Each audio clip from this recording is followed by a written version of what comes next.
пятую годовщину незаконного ареста доктора Гюльшан Аббас геноцидным режимом КПК «Мир» и Турция через социальные сети обратились с совместным призывом «Свободу доктору Гюльшан Аббас». В пятую годовщину заключения в тюрьму уйгурского доктора Гюльшан Аббас оккупационным Китаем Всемирный уйгурский конгресс заявил, что отныне Пекин начал систематическую политику насильственного исчезновения народов Восточного Туркестана.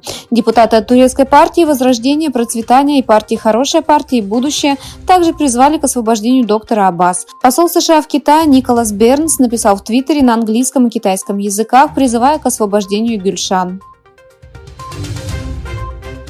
Согласно первой поправке к закону, поведение и одежда, все виды аксессуаров, предметов и так далее, которые противоречат так называемому китайскому национальному сознанию и духу, будут определены как незаконные в общественных местах, в то время как те, кто не соблюдает закон, будут подвергнуты уголовному преследованию. В соответствии с пунктами 2 и 3 статьи 34 указанной поправки, опубликованной Постоянным комитетом Китайского национального конгресса, в нем содержится положение о подавлении идеологических идей в маскировке, одежде, внешнем виде, манере речи и выражения, противоречащих сознанию китайского национального сообщества.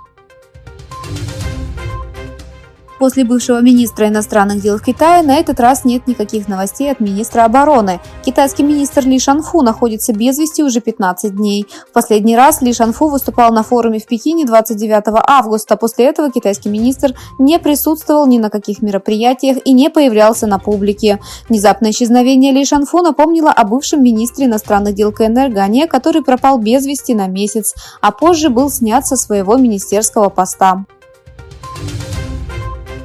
Президент Казахстана Касым-Жомарт Токаев принял министра иностранных дел Хакана Фидана, который провел официальные переговоры в Астане. По случаю 100-летия образования Турецкой Республики Токаев объявил, что одна из улиц в Астане будет называться Анатолия.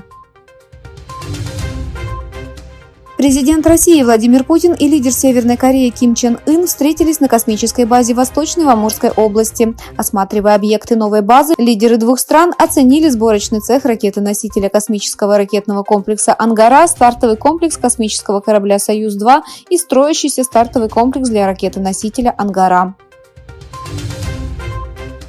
Ливийское правительство национального единства объявило, что 6 тысяч человек погибли в результате наводнения и еще 1000 пропало без вести.